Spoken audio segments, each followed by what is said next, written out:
Ya. Hola, muy buenas tardes, queridos espectadores. Una vez más estamos en una presentación de Descontexto, globalizada, ciertamente. Tenemos oficinas en Santiago, en Madrid y en Puerto Montt. Y esta vez estamos acá para presentarles esta belleza que está al revés acá, como ustedes verán, pero cuando tengan el libro lo podrán ver de frente, que es la antología de Pedro Prado, Entrever el cielo, que editó el mismísimo Carlos Almonte, que podrán ver a un costado de su pantalla, y que será presentado por la poeta Micaela Pérez, que nos está acompañando desde Madrid. Muchas gracias a todos por estar, obviamente. Pero bueno, primero, como siempre, el agradecimiento de, porque está Fernanda ahí también, más encima. eh, por fin podemos decir que estamos todos para agradecerles siempre la compañía que han tenido con nosotros y también agradecer al Ministerio de la Cultura, el Patrimonio y ¿cómo? El Arte. Hay varios, tiene varios títulos el Ministerio ese. Perdón, pero porque nos ayudó a lograr este librazo editado por Carlos. Entonces, trataré de ser medianamente breve para presentarlos a ustedes y darles la palabra. Vamos a partir primero por nuestro homenajeado, que es Pedro Prado, que si no lo conocen, que deberían conocerlo, entenderán que Pedro Prado es chileno, por si acaso, uno de nuestros más importantes literatos de la escena del siglo XIX, de los grandes, digamos, con Neruda, Mistral, Huidobro y de Roca, ciertamente. Bueno, les leo lo que tenemos sobre él. Pedro Prado, poeta y novelista, surge literariamente a fines del modernismo hispanoamericano, instalando cuestionamientos propios de las vanguardias, como el uso del verso libre y la prosa poética. Fue uno de los fundadores del influyente grupo Los Diez, en el cual compartió con Augusto Dalmar y Manuel Magallanes Moure, entre otros artistas y poetas. En 1921 es nombrado director del Museo de Bellas Artes y en 1927 es designado embajador de Chile y Colombia. De su diversa producción literaria destacan los libros Flores de Cardo, de 1908, Los pájaros errantes, de 1915, Alcino, de 1920, Un juez rural, de 1924, Camino de las Horas, de 1934 y No más que una rosa, de 1946. En 1949 es galardonado con el Premio Nacional de Literatura, casi 3 años antes de fallecer, producto de un ataque cerebral el 31 de enero de 1952. Y bueno, de nuestra presentadora, podemos decir que Micaela Paredes es licenciada en Letras Hispánicas de la Pontificia Universidad Católica de Chile. Además, cuenta con una maestría en Escritura Creativa de la Universidad de Nueva York. Ha publicado los libros Nocturnos el 2017 y Ceremonias de Interior el 2019, como también la antología Adiós a Ítaca el 2020, además de numerosas reseñas, comentarios y ensayos en distintas revistas literarias. Con frecuencia dicta talleres de poesía, lectura y psicoplástica. Actualmente vive en Madrid, España, como ya dijimos. Y bueno, de nuestro colega, poeta también. No dicen ustedes que son poetas, ¿ya? Llamativo, pero bueno. Eh, de Carlos Almonte podemos decir que es licenciado en Lingüística y Literatura Hispánica de la Universidad de Chile. Además cuenta con un máster en Literatura de la Universidad de Barcelona. Ha publicado el poemario Flamenco es un sueño, el 2008, la novela Viento Blanco, el 2013, y el relato en prosa Alicia en la carretera, 2018. Además del ensayo creativo Neoconceptorismo, El secuestro del origen, junto a Alan Meller, y de varias antologías poéticas junto a Juan Carlos Villavicencio, que soy yo. Actualmente es editor de Descontexto Editores. En fin, la palabra entonces, entiendo que contigo, Carlos, primero. Por favor. Ok, muchas gracias Juan Carlos. Para mí es un evento especial por varias razones. Hemos editado varias antologías y otros libros, hemos trabajado juntos codo a codo con Juan Carlos en un montón de proyectos. Y en esta oportunidad me tocó trabajar relativamente solo, relativamente digo, porque siempre con el apoyo de Juan Carlos, de Micaela. Aprovecho de agradecerles, aunque suene paradójico, a mis colegas de Descontexto, paradójico porque soy parte de la editorial, pero de todos modos le agradezco a Juan Carlos y a Fernanda por la confianza y el apoyo y el trabajo, por supuesto.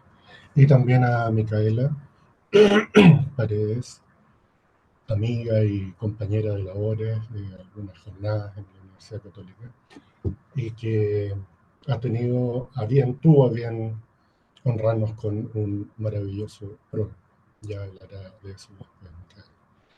Yo quería leer unos apuntes que fui tomando durante el trabajo que hice de selección, lectura, eh, cotejo, cotejación se dice, cotejo, con las primeras ediciones y en fin todo lo que se hace o hace uno al emprender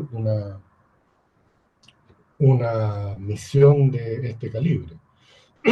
Y digo de este calibre, perdón, por tratarse de Pedro Prado, que es en lo personal uno de mis héroes literarios a los que le tengo más cariño.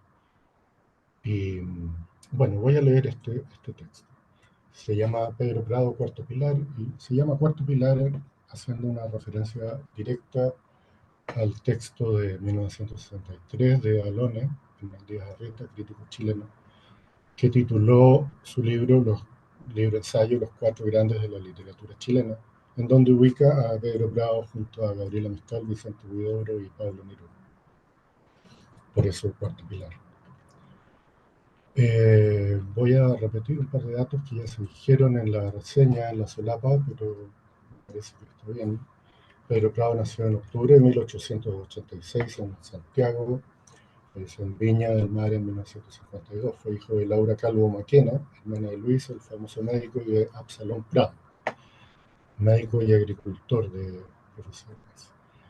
Con posterioridad veremos que este detalle biográfico del padre, aparentemente regular, incidió fuertemente en el desarrollo de su persona, tanto como escritor, llevándolo a realizar labores literarias de arquitectura, pintura y, como su progenitor, también labores relacionadas con la agricultura. Su padre falleció cuando él tenía 20 años. Está presente en varios episodios, tanto de su obra prosaica como poética. También su madre falleció cuando Prado era un niño. Ella es presencia frecuente y etérea en gran parte de su obra. Madre y padre se convierten de este modo en un émbolo y su retrato fehaciente de su vida, conformando un espacio recurrente de lo que podríamos llamar el curso programático de su poética, un espacio ligado a lo natural y tangible, tanto como a lo espiritual y familiar. Esto se ve en las conversaciones con el padre y en imaginaciones, iluminaciones, podríamos decir, concernientes a la madre, de quien usualmente recuerda, a lo largo de su obra, digo, su temprana partida. A través de esta ensoñación, consciente a medias, se vislumbra aquel otro reflejo, fuerte y luminoso, que implica su relación con otro espacio, digamos superior, en cuanto a altura gráfica y vuelo metafísico, en el que atestigua su divagación constante acerca de la existencia, de lo espiritual, de Dios y de su presencia. Su participación en el Grupo de los 10, grupo que protagonizó la escena cultural chilena, especialmente entre 1914 y 1924, se consigna a través de sus poemas y tratados en búsqueda de la poesía pura, como también por medio de críticos e historiadores del desarrollo estético-artístico de la ciudad y el país en la primera mitad del siglo XX. En este grupo, en el que compartió con Del Mar, Magallanes Moure, Eduardo Barrios y Cari Cutapos, entre otros, se desarrolló gran parte de la propuesta de avant-garde del panorama cultural de la época. Ahí también Prado desarrolló otra de sus pasiones, la pintura. Recordemos que fue alumno de Pedro Liri, incluyendo partes de su obra plástica en varias de sus publicaciones. Generalmente incluido en lo que se ha dado a llamar la generación del 10, también ha sido catalogado derechamente de postmodernista, por ejemplo por el académico español José María Paz Gago de la Universidad de La Coruña, en ensayos que fueron publicados en la década 80. Obviamente se trata de una acepción justa y castiza, esto es, la ubicación posterior que ocupa y supera formalmente al modernismo rubendariano. En Prado la corriente modernista se subyuga ante una visión triste, suburbana, a ratos provincial, destacando una tonalidad de caminos polvorientos circunscrito a una docena de temáticas recurrentes, entre las que contamos episodios sentimentales, inquietudes místicas, reflejos espirituales, referencias bíblicas, actitudes estéticas, la fraternidad del arte, la convivencia en entornos naturales y el atisbo intuitivo de la trascendencia, entre otros. Esta última, uno de los rasgos distintivos en la obra de Prado, llamó la atención de Neruda, quien dijo, cito, Prado fue el primer chileno en que vi el trabajo del conocimiento sin el pudor provinciano al que yo estaba acostumbrado. De un hilo a otro, de una alusión a una presencia, persona, costumbres, relatos, paisajes, reflexiones, todo se iba anudando en la conversación de Prado en una relación sin ambages en que la sensibilidad, eh, en que la sensibilidad y la profundidad construían con misterioso encanto un mágico castillo, siempre inconcluso, siempre interminable. Esto sale en Mariano Latorre, Pedro Prado y Mi propia sombra, que fue publicado en el año 1971. Nuestro Nobel veía en Prado no solo a un poeta líder de su generación, sino también a un poeta poseedor de una infinita comprensión de la naturaleza. La obra poética de Prado es suficientemente abundante, derivando desde el verso libre hacia el soneto, paso a todas luces fructífero y feliz, otorgando a la historia literaria nacional una buena cantidad de los mejores sonetos que se han escrito en el país, siendo considerado por algunos críticos de su época y actuales como el gran sonetista de Chile.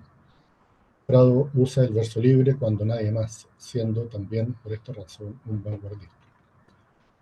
Asimismo, poetas y críticos como Mistral y Alone no tienen reparos en adjudicarle un carácter de adelantado.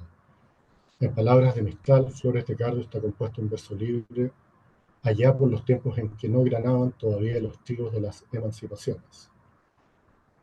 Lo dice en 1932 en un texto que se llama Pedro Prado, escritor chileno. Alone dice, no se habían visto en Chile rupturas tan completas y tranquilas de la norma, tal descuido de los moldes tradicionales. La entrega del Premio Nacional de Literatura que le fue otorgado en 1949 y cuyo discurso de agradecimiento se incluye en esta edición de Descontexto 2023, no vino más que a refrendar lo ya dicho, tanto en este breve exordio como por los máximos exponentes de la poesía nacional. En una docena y media de libros, su obra completa conforma uno de los pilares fundamentales de la literatura nacional, en los que, como anticipó Raúl Silva Castro en el Proemio a las estancias del amor de 1949, si sabemos oír en su rumor al principio indistinto, podremos escuchar los ecos de un alma en cuyos ritmos hay música de luz, comenzando en el suelo, que le es natural, y llegando de esfera en esfera hasta el asiento de la divinidad. O, en los definitivos términos de Arriagada y Golzac, podemos confirmar la voz de, cito, uno de los más audaces pioneros de nuestra renovación literaria y uno de los escritores de mayor significación estética y filosófica de las letras continentales. Este texto lo escribí en Santiago en octubre del 2023. Juan Carlos. Vale, buenísimo, Carlos. Mil millones de gracias. Mica, echamos a ti. Vale, muchas gracias, chicos. Primero, obviamente, agradecerles por la invitación al equipo de Descontexto, a Juan Carlos, a Fer y por sobre todo a Carlos, que fue la persona que me invitó a escribir este prólogo, me contó de esta antología que estaba preparando de Pedro Prado y la verdad es que fue una grata sorpresa volver a releer a Pedro Prado. Yo le decía a Carlos en un comienzo, tratando de excusarme de esta noble tarea, que no tenía mucha idea de Prado, que hace mucho tiempo que no lo leía, que que me iba a tener que poner a estudiar, y bueno, y eso hice, más que estudiarlo, me puse a releerlo y fue súper grato ese reencuentro, o quizás un primer encuentro, porque no lo había leído en profundidad como poeta.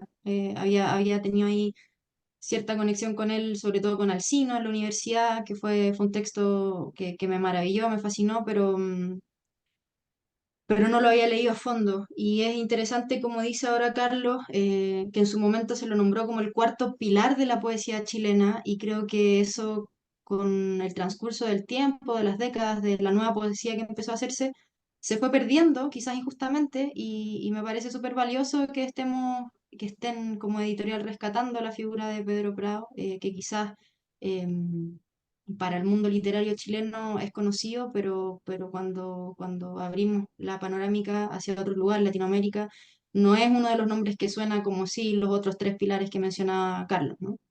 Entonces, qué bueno que se está haciendo este rescate, y además le agradezco la posibilidad de participar de él. Bueno, yo no voy a leer el prólogo completo, que lata, para eso vayan a leer el libro, consíganlo. Pero quisiera tocar algunos de los puntos brevemente que me inspiraron con los que me conecté con Prado, ¿no? Me llamó mucho la atención en un comienzo que en varios de los estudios de época que se hacen de su primer libro, llamó mucho la atención esto de que él rompiera con las formas métricas e hiciera verso libre. Y cuando fui a leer a ese primer libro, que se llama Flores de Cardo, me impresionó darme cuenta de que poco hay de verso libre ahí, ¿no? Que es como una especie de disfraz de esto que, claro, no son formas métricas clásicas como el soneto, como las cosas a las que se estaba acostumbrada, pero el ritmo y la conciencia musical de Prado es exquisita y está finamente urdida, o sea, no hay nada dejado al azar ahí. Claro, rompe los moldes clásicos, pero no es un verso libre, no se podría llamar como tal, ¿no? Hay una conciencia del oficio que a mí me llamó muchísimo la atención y me encantó escuchar. En ese sentido, me llamó también mucho la atención un tránsito particular que no suele ser el que se dan en los poetas, cuando hay una búsqueda que además conjuga no solo la poética, la estética, sino también una búsqueda vital que se transforma también en camino de vida. Me llamó mucho, como decía, la atención la idea de que Prado empieza explorando, tratando de romper moldes, y después va encauzándose como siguiendo el flujo natural de su espíritu a las formas clásicas, ¿no? Termina escribiendo sonetos y solo sonetos, siguiendo esa música que de alguna manera yo siento que se le da súper fácil a su flujo poético. Y este tránsito extraño, ¿no? En vez de pasar de las formas clásicas al verso libre, del intento de verso libre, a rendirse un poco a esta música que llevaba dentro y que terminaba plasmándose en formas tradicionales como los endecasílabos y la forma del soneto. Pero más allá de eso, que tiene más que ver con su oído musical, algo que también me gustó mucho de volver a la poética de Prado, es la inquietud incesante y la búsqueda permanente de conjugar, de hacer coincidir o de poner en tensión muchas veces el mundo interior, las pulsiones internas que están además siempre guiadas por la imaginación, una imaginación muy nutritiva en términos de cómo se ve la realidad, con el mundo externo, ¿no? Hay una fina percepción de la realidad muy sensible, pero que a la vez se piensa. En ese sentido hay una teoría pensada de la realidad. Y ahí quería ahora leer un pequeño fragmento de lo que escribí que siento que resume esa idea, ¿no? Dice, la poesía de Prado dedica tiempo y energía a conocer el mundo e interactuar con él a través de la percepción física y psíquica de los fenómenos.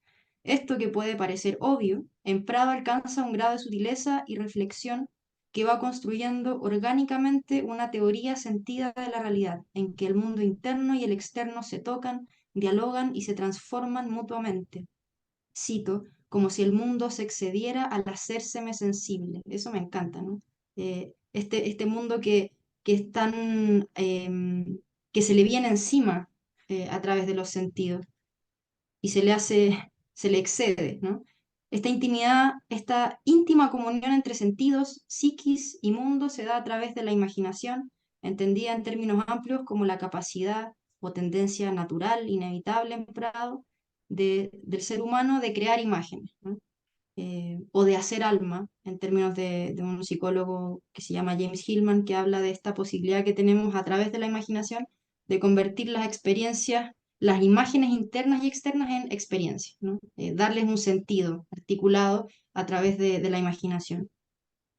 Las imágenes a las imágenes llaman, dice Prado, y siento que ese es uno de los motores que mueve su poética, el entrar a partir de una observación objetiva de la realidad a su propio mundo interno y de cómo una cosa es reflejo de la otra, ¿no? Ese permanente diálogo entre el alma individual y el alma del mundo que está todo el tiempo revelándose en su hondura y que muchas veces además lo deja al margen, porque por momentos está esta comunión entre alma individual y del mundo en Prado, y hay una especie de éxtasis a través de ese goce sensorial de la realidad, y en otros momentos hay una desconexión o una sensación de desolación en que se pierde ese sentido y el poeta, digamos, que ha como abandonado su suerte, sintiendo que, que todo es una ilusión. Y aquí también hay unos versos que me parecen decidores en ese sentido que dicen, desperté en este mundo, quedé herido de todo cuanto existe y no he podido saber si esto es un sueño o lo parece, del poema Yo soy sincero.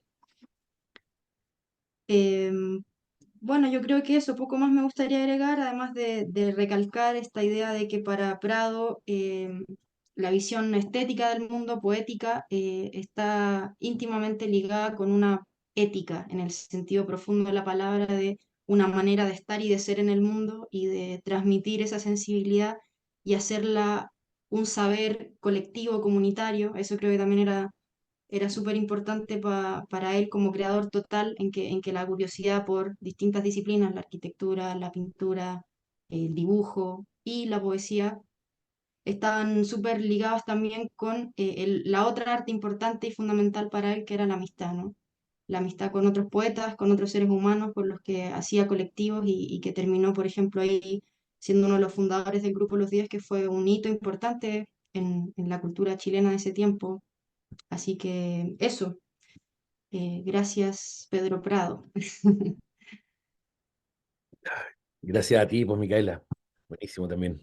Mil millones de gracias. Y qué bueno que te hayas encontrado con Pedro Prado y con nosotros para ayudarnos a mostrar más su obra. Y por cierto, millones de gracias de parte de la otra parte de Descontexto al Monte por haber tenido este atrevimiento brutal, que hasta ahora es solamente una reivindicación de algo importante. Carlos, yo creo que para cerrar podríamos leer algo, ¿no? Del caballero. Bueno, sí, tenía un par de poemas marcados, pero me gustaría leer uno que se sale un poco del tono general, por eso me gusta y por eso lo seleccioné inicialmente, un poquito más social o político, siempre en el ámbito espiritual, religioso, no sé. Se llama A los pueblos de América y estos son fragmentos. Hace miles de años vivíamos de la misma sabiduría. Sobre los mares se extendían las costas hasta confundirse y en medio del camino se levantaban templos para todos. Una catástrofe, terrible por sus consecuencias, lamentada eternamente, os arrojó al misterio. Qué feliz porvenir si el mar no hubiera devorado la tierra entre nosotros.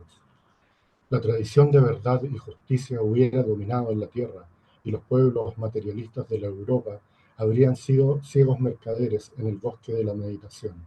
Hubiéramos ahorrado así un instante de la vida inútil en el planeta. Os han enseñado que un pueblo debe dominar y que debe enriquecerse.